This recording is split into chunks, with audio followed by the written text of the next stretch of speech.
ইতিবাচক থাকতে হবে, সবসময় জানি পারবে নিজেকে যথাস্থানে পৌঁছানোর জন্য যে যোগ্যতা, নিজেকে বহন করে নেওয়ার যোগ্যতা অর্জন করবো। সেই যোগ্যতা কি?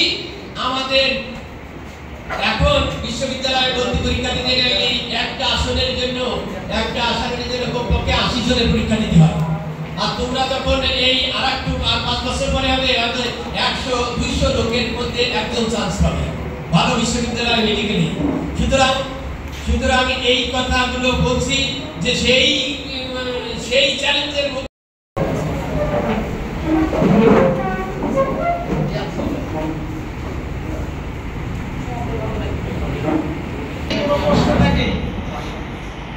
কারো যদি কোনো জায়গা বুঝতে অসমস্যা থাকে প্রশ্ন করতে পারেন। আছে কারো প্রশ্ন? অবশ্যই এই মুহূর্ত থেকে এই সিদ্ধান্ত নিতে হবে যে আমরা আমার নিজেকে যোগ্য করে গড়ে তুলবো। সেই যোগ্যতা হবে নিজের এই দুনিয়াবী যোগ্যতা, সাথে সাথে আখিরাতের কল্যাণের জন্য, পরকালীন মুক্তির জন্য ইসলামী আন্দোলনের মাধ্যমে ইসলামের স্বার্থে, ইসলামের পক্ষে যথাযথ ভূমিকা রাখার জন্য আমি আমার নিজের জীবনটাকে, নিজের ক্যারিয়ারটাকে গড়বো।